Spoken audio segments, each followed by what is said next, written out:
Penelope Maver, and welcome to Earth Converse podcast, where we explore our conversations and relationships with the earth, all in the hope of inspiring a deeper connection with ourselves, each other, and the earth that is our home. And I have a special guest today because we don't actually know each other, but he's just so open-hearted. When I met him on the Zoom call for the School of Lost Borders month-long training, which we couldn't do. We were going to do it in like June, July, but because of COVID, we couldn't. And but we connected all on Zoom. And I just said to Calvan, well, you sound like you've got a good story. So would you like to be on the Earth Converse podcast? And he goes, yeah. And he will tell you, we'll start off with his particular story, personal story, and we'll weave in his work with USIKO, which helps young people in rites of passage in South Africa, and specifically Jamestown, Stellenbosch. Yeah. And so we'll start because he really wanted to connect on the 2nd of September. And we tried, but there was a storm and the connection wasn't right. But it was a really meaningful day for him. And he'll explain why. So why, Calvan? Welcome. And why 2nd of September was so important. And I'm sorry we couldn't do it that day. That's all okay. Hi, Calvin. So I particularly thought of the 2nd of September as being a special day because it would have been my father's 66th birthday. He was really passionate about the work, working with young people, working with street kids, and working in South Africa and in our communities. And a large part of his journey was, cut short back in 2014. And we would have celebrated his 66th birthday, as I said, on the 2nd of September. So I felt like I was connected because he was involved in this work, and now I'm having a podcast or interview based on the work. And so being able to connect because I'm doing the type of work that he did, having that connection with him in this sort of way. He didn't have the opportunity to see me in the work, He never had the opportunity to see me do what he did, Really? So I'm sort of walking in his footsteps. And it's been a journey. It's been a journey. Wow. So I'll tell you more about how I got involved in this type of work. How did you celebrate? Did you celebrate his 66th birthday, even though he wasn't there? How did you commemorate that day? So I don't really celebrate his birthday. I don't think he was very much on birthdays. But the date that I do celebrate is the day he passed away. So that's the 28th of February. That's roughly a week from my birthday. And I can remember what I was doing the day he passed away. So I commemorate the day he passed as being the day. Sort of, it's my birthday, or his birthday to me, that type of connection to the day. Yeah, the day he passed.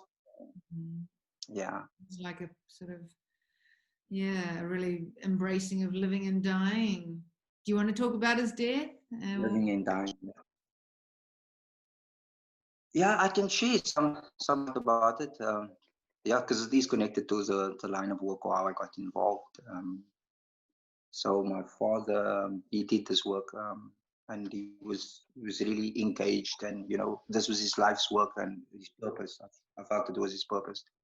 And a week leading up to his passing, I was so fixed on college and exams and studying that I didn't make opportunity, or I didn't avail myself to see him in hospital. And like every single day there was an opportunity for an entire week. And I won't say I had an excuse. I had other priorities, so to speak. And day after day, I hadn't sort of a reason for not being able to see. And the last day I eventually saw him, he was unable to speak. So at that moment in time,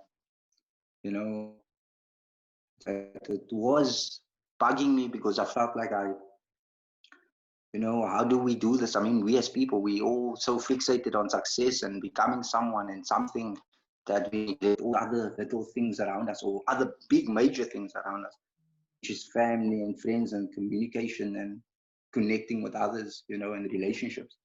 And so it hit me hard because I didn't 5 minutes. I couldn't give up 5 minutes of my time to spend 5 minutes with him, and and I got involved using that as my stepping stone in saying that there's so much things that matters in life. There's so much. Life is life, and it's supposed to be enjoyed, and you should appreciate the ones around you. You should appreciate every moment of life, and so I'm in that point where I'm trying to educate people to live life and enjoy life and appreciate and take your time, be generous and be kind, and understand that life is not forever, But that's a yeah. beautiful message. So, That's a beautiful learning yeah. from that tough experience. And I can imagine, I think, well, that's it's such a normal reaction, isn't it? That we do that, and it's because it's hard to face that, and to help somebody transition or to see them ill, and no wonder, yeah. So there's a little, I can imagine there's a little self-forgiveness. It sounds like you've been doing some work about being passionate to yourself and then turning this time into a real mission. Mission to do what he did. So so back in 2014, he passed away the 28th of February and 2014. And I was invited to attend a ceremony, a gathering, the International Wilderness Gathering, and it was down here in South Africa in Stanton, not Stanton, Lion, but on the East Coast, and I was asked to attend, and my duty was to just hand over some relic that my father, that was given to my father, and I just had to send it off. And they wanted the whole process. They wanted it to be processed instead of just me handing it over and just walking away or just sending it to someone else. And at that moment, it felt as though I was giving part of me away. Some part of him I was giving away to someone else, because he loved this. It was a smoking pipe. He loved the pipe very much, and but in this process, I just broke out in tears, and because I felt as though I was sort of letting go of a part of him, it's some type of memory.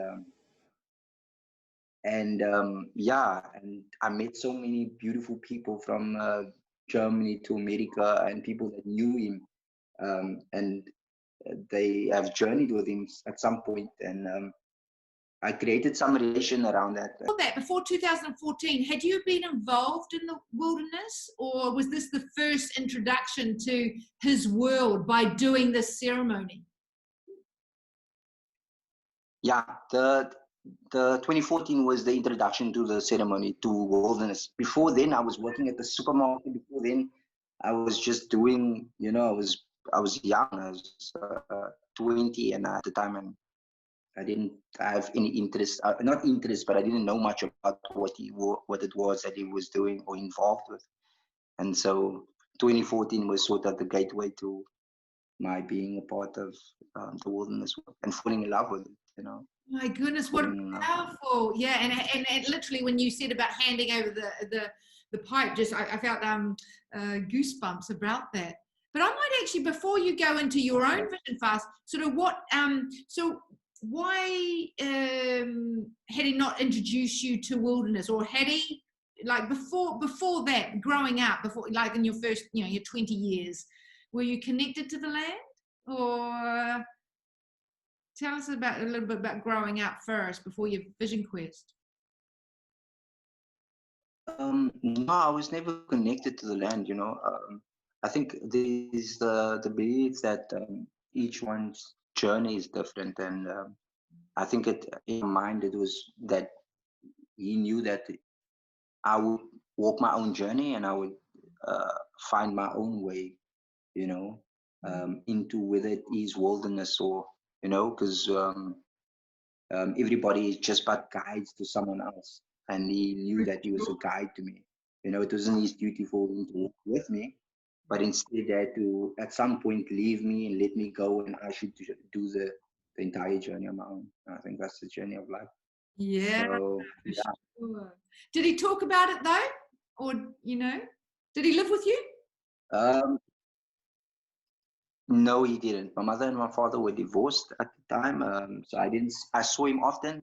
Um, he, the relationship was good. I mean, he educated us in every single turn. You know, life advice. He always said that life is about your choices in life. You know, life is about choices, or life is consisted of constant choices, and at the end of the day, after making a decision, you have consequences, and the consequences are yours. And he taught us values, and you know, yeah, values and how we should sort of conduct ourselves, and how one should respect others, and those type of conversations we would have sitting around the table, and you would just share something, you know, and you would always relate it to our communities and the way in which we as people in South Africa live, you know, whether it be white, black, colored, you know, we have this, it's as if we have blindfolds on our eyes that we are unable to see the beauty. We're unable to see, all we see is only the negativity, all the bad things that are happening on a daily. So yeah, he tried to open our eyes to see things differently. Myself and my twin brother and my other siblings. Yeah. Yeah. Oh, you're a twin. Yes, I'm a twin. Yes. Oh, I always like a good twin story. Yeah. Yeah. Is your twin brother going through that? Through a similar journey? Yes, he's completely in the opposite. He's so I do wilderness therapy, and he's more into the medical field. You know, he's working at a you know, with EMS, emergency medical services. So he's involved there. So he's helping people in another manner. But we both feel that being generous and helping others is like the key goal. You know, is what we live for. Yeah. Well, beautiful values and wonderful messages. I love about choice. I think, you know, that what you know, we have more opportunities and choice than we think we have, don't we? You know, we really do have got them, and taking them, and there will always be implications of that. I think so. In terms of so not so much of a connection, you know, growing up, but just these strong family values and anything from you growing up in your 20s that sort of jumps out, leading to this, to the like the insight of wilderness. Like you might have not done it, but was there any sort of seeds that you think that were planted? I hear definitely in terms of choices and respect and family and community and helping others. But were there, in reflection, before you went out to wilderness, were there any seeds around your connection with nature? As a child, I don't know. I think I was born with this liking. When I was a child, I used to cut out little tents and jeeps and wilderness equipment and things that I would wish when I was older that I would buy for myself. Yeah. So there was no, I can't say there was a real something that maybe triggered it. I mean, I was involved with scouts. I did a couple of once. I hiked with a school. So there wasn't really a connection, maybe, where I can say that I related to it. I fell in love. I mean, because I was coming to the understanding of during my introduction with wilderness and the wilderness gathering, where I was introduced to so much, like a variety of things. And I mean, the variety of the types of people, the different cultural backgrounds and religious backgrounds and different beliefs, you know. And then it related to the type of world we're living with so many species of plants and earthly life and creatures, you know what I'm saying? And we all are in this cycle of life. Lovely. Different, but still connected, yeah. Yeah. And just Yeah. a bigger community, like you've really, by going in, stepping into that wilderness ceremony and meeting all those people, you connected with a bigger community, and probably even, of your father's generation as well. So expanding that. So you first just planted the seed for the Vision Quest. So tell us about the Vision Quest. The first. So the Vision Quest I did with a friend of my father's. It was a good colleague of my father's, ex-colleague, Gillian Wilson. So yeah, we were in the Cedarburg Mountains, and I had my own journey. And on that camp, on that solo, overnight solo, I had time to really speak to the earth and speak to my father and speak to the heavens just for guidance in my life, because I was turning 21. And 21 in South Africa, we have this tradition: when you turn 21, you are given a 21st key. And I didn't have a key because my mother we didn't have enough money for it. But the key represented your step into adulthood, sort of. But I didn't feel like an adult. I felt as though I needed much more than that. A key cannot represent a sort of different stage in my life, And I had to step into being more responsible and making more choices, And so I mean that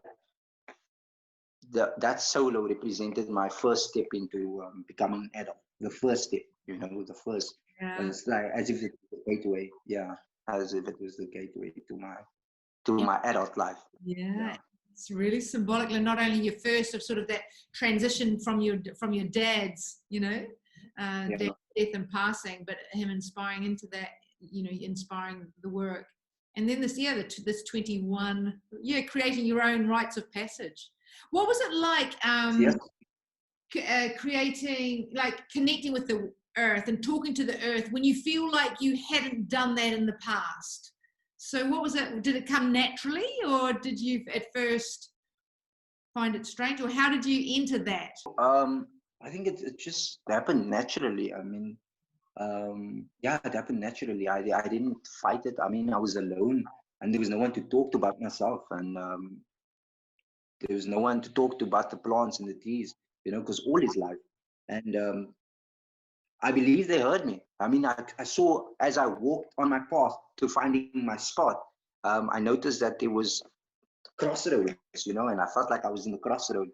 And I initially, when I made the decision on where I was walking, and because I was looking at all the signs, because the omens, the signs in life, and the signs on my path, I realized that I could have ventured with most of the group in the one direction, in the sense that or I could have settled for a spot where there's a road less traveled, something that we do something different. There's not a lot of people doing this type of work, but I never thought or imagined that I would be in this space. So somehow, some way, this connected to my life's work and this one particular opportunity I had with the solo.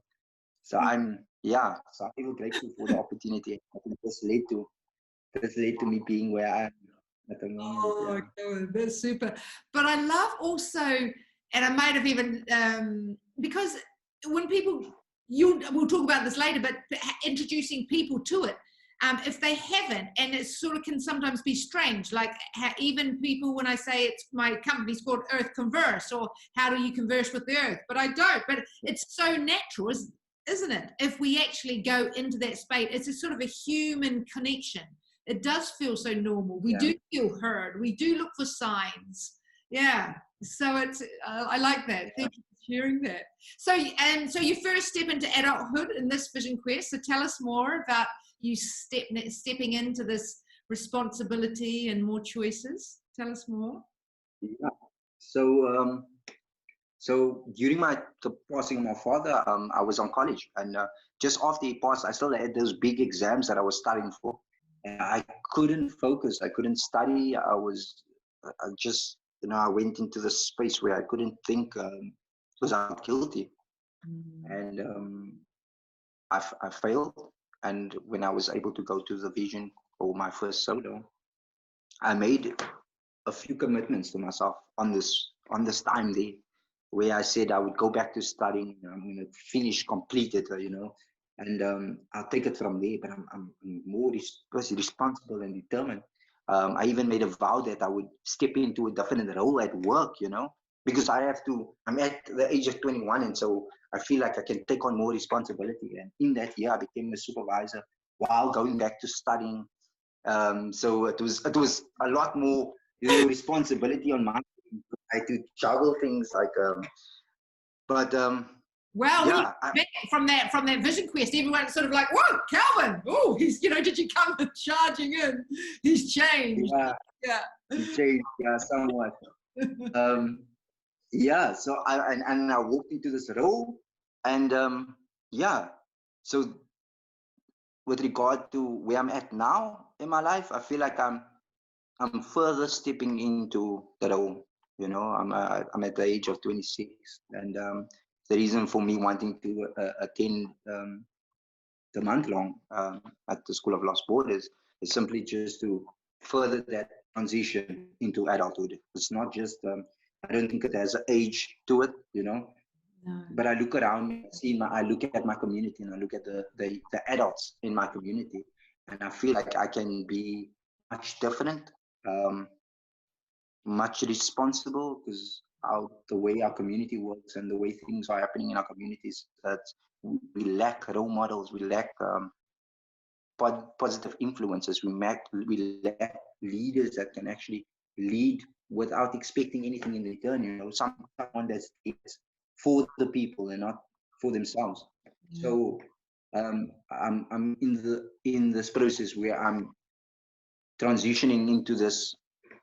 I won't say if one could call it a proper adult, but not the proper adult, but a more assertive adult, one that speaks his mind, one that is able to stand up for other people's rights and stand up for himself, one that leads and one that's a role model. So, yeah.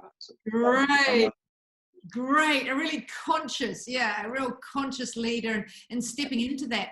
I think that we have many adults are running around in teenage bodies or younger, that actually we haven't stepped into a real adultness, and in our behaviors and our contribution, taking on responsibilities and commitment.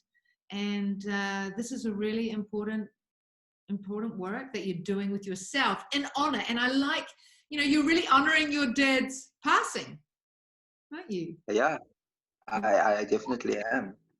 But in the same way, and the same breath, and the same stride, I'm trying to create my own type of individual, my own. I always say I'm walking in his footsteps, but at the same time, I'm creating my own. Absolutely, or being held by them, encouraged, but then just being able to fly. So what is it for you? What is it in terms of your own path? How does it feel for you? Can you describe even? I mean, you talked about more responsibilities and being the leader you want to be and stepping in where it's absent. But what else does it mean for you, this adultness? I think ultimately, I think it would mean to me freedom, freedom of choice, freedom to decide whatever I want and how I want to, and how I want it, how I want things, and I would be more assertive and more positive in doing the works, because the young people in our communities, they need positive role models. They need somebody by their side that says, I have walked this journey that you are walking in right now.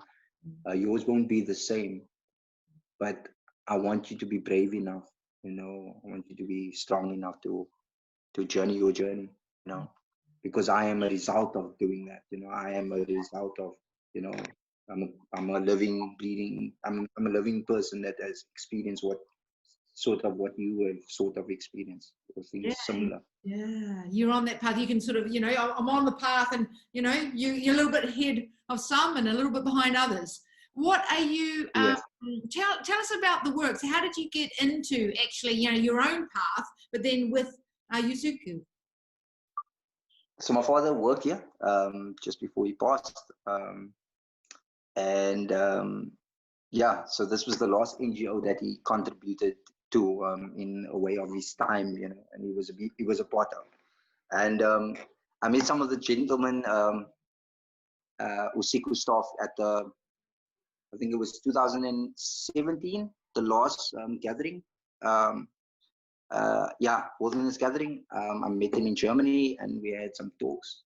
Um, so I was interested in the work they did, but to a small scale, because what I studied was civil engineering, and that was my sort of idea.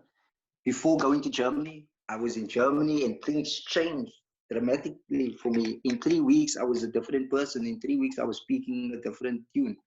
And yeah, apart, like, everything just worked. Like, everything was a sign, everything was a gift, everything was just, I don't know, I couldn't explain it. And I was still working at the supermarket at the time, so I met some of these guys.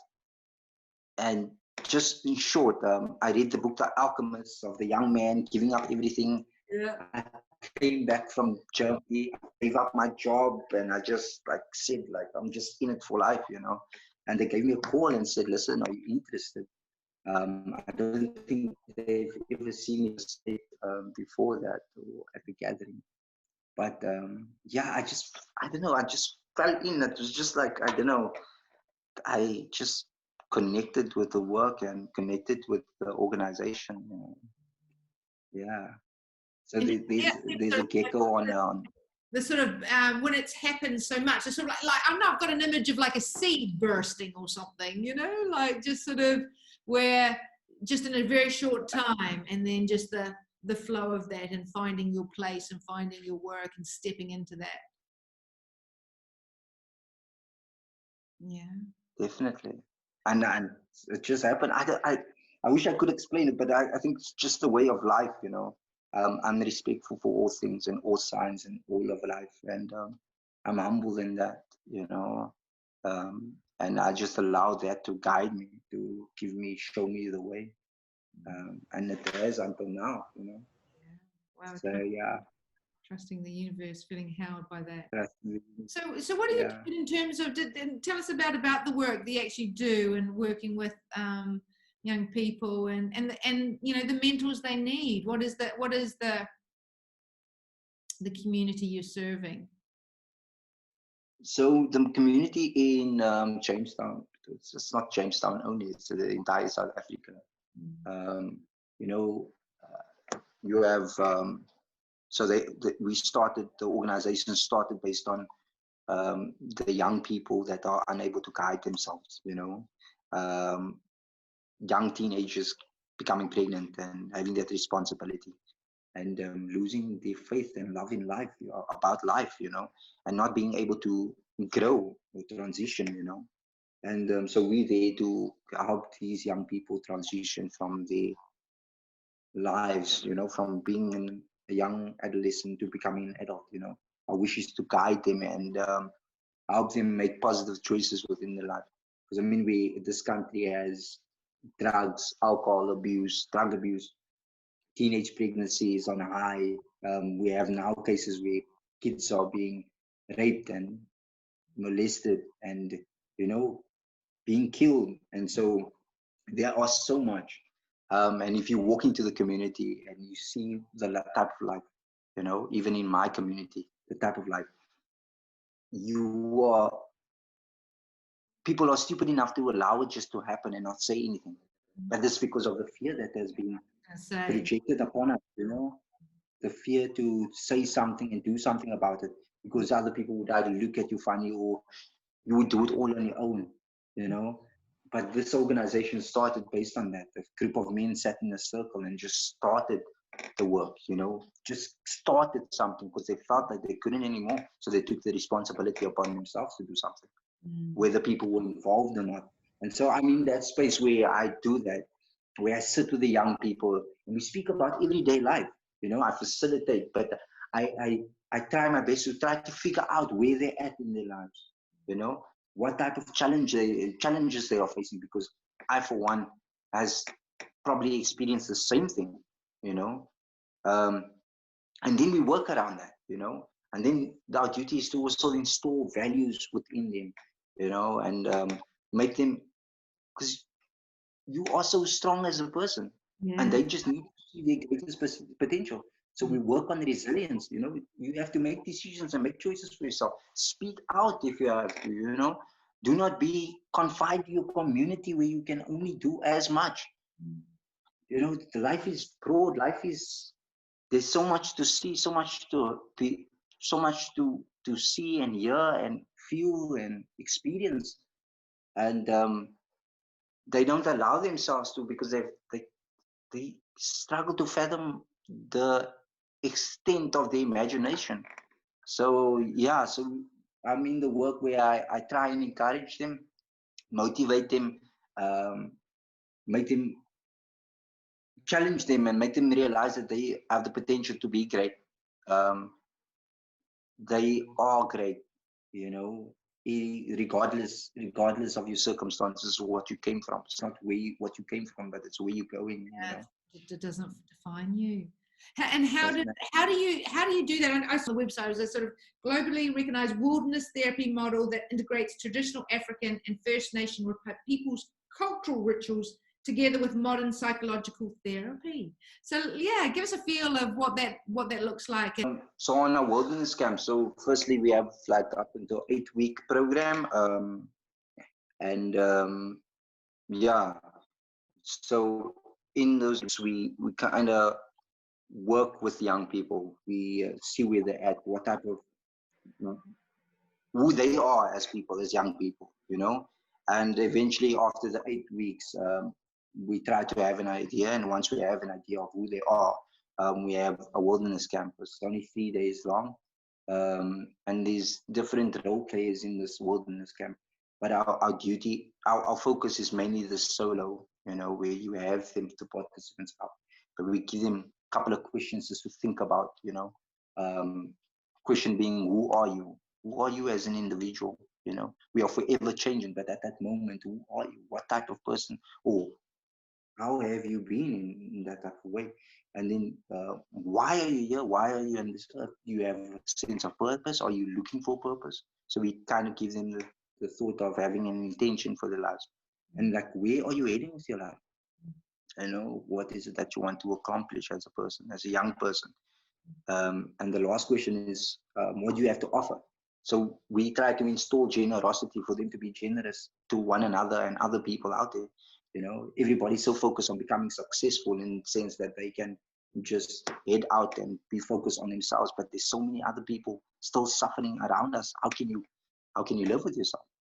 So so our model is really focused on the camping, the solo bit, where we allow them out in the wilderness to really sit with their thoughts and feelings, allowing nature to speak to them, going out with the intention and coming back with something that they can share, and something that they have to offer to the community and to themselves, because they owe themselves so much. They so caught up with their past experiences and feelings and circumstances that they're unable to see the beauty of life, unable to see the beauty within life, or which is life, and so that's basically. Yeah, but it's so powerful, isn't it? And it's lovely that this solo, which it's across cultures, isn't it? The practice of going out and being with nature, regardless of. Yeah. And is it mixed race? Is it mixed genders, or what is the typical group? So I don't really like to, I don't like to. So we do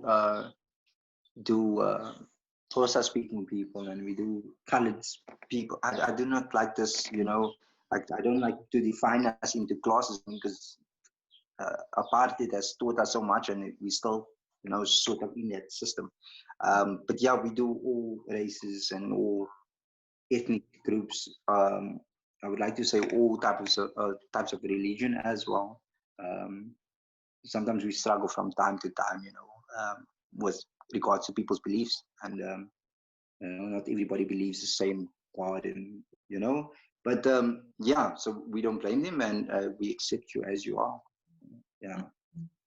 And I mean, I think that's the thing, isn't it? Like, where nature does not discriminate, does not, it's all, it's an Yeah. equalizer, it's the holding of that and feeling connected. And I mean, we talked briefly in email about, there's the common bond of humanity. I do agree that, like, in terms of like Black Lives Matter, and that sometimes you have to get nuanced in order to see the whole, this both individual and the collective. But this great that where Mother Nature literally can hold us all, and people stepping into that. Yeah. It's just I do my part. I see the beauty in all kids. They are our future. They are our, like we normally say it, they are the next generation. And if we do not back them up, if we do not encourage them, that generation will be lost. Um, they, at the moment, we have kids, they're not interested, they're not eager to live. They have no purpose to live. They don't have, they're not excited about life. And aren't we supposed to be excited since the gift of life, in each and every one of us? But because we're so focused on what we like to achieve that we do not recognize what we have received, So my greatest part of what I do is just to express happiness, be joyful, be You're really good. Enjoy life, like, do yourself. And I think maybe, losing your dad at such a tender age helps that, in a way helps that, because it puts in perspective, and I think sort of really honoring that preciousness of life. And also I love about seeing good in people, mirroring back their goodness. And I think also it's the old proverb, isn't it? It takes a community to raise a child, that they can have their parents, they can have their family and friends, but also different mentors like yourself that offer different ways of seeing the world and perspectives and things like that. Exactly. Yeah. So my duty, I would like to say, is to make them recognize that there are different parties and there are different mentors, not just myself and not just the people I work with, but there's others out there that are genuinely there to support you in some way or the other, whether it be good or bad. People are there, they walk your journey, they're walking a journey separate to you, but you meet them at some point in your life and you lose them maybe again, or maybe you still have contact with them, but it's part of life, it's part of the journey. So I mean, we just you said community to raise a child. So I created the fundraising when I started, so that I can support myself with traveling to America, and it was called that, the community to raise a child. So I feel so connected to that, because I'm at that point where I would like to create some type of community, because we have lost our ways. Everybody has become so, how can I say, I don't want to use the term selfish, but self-considerate, in a way that we do not consider others. We do not look at others. We don't care about others. We just care about your life. And in a way, if everybody goes ahead and does that, there will be nothing left of anything, What do you think? I mean, it's a big question, and it's probably pretty unfair, but what do you think's behind that, of this sort of, this sort of selfishness, or we've lost our ways? What do you think is at the core of that? That's a big question. So the battery's about to shut down. Perfect time. I think the core concept behind that is people are, I won't say it's a thing. I think it's a type of culture, and we're being influenced by media and everything around us. So I feel like that has a big influence on the way that we're living. We only see negativity. We see it on the news. We see it everywhere. What about the positivity? What about the positive things in life? What about the beauty in life? Why don't we see that? So yeah. It was a big question anyway, and it's probably one that we can all sort of sit with and see what your thoughts are. But I'll put the links in to Calvan's work and the NGO, and we'll put a pause here and see you back for the next Earth Converse podcast.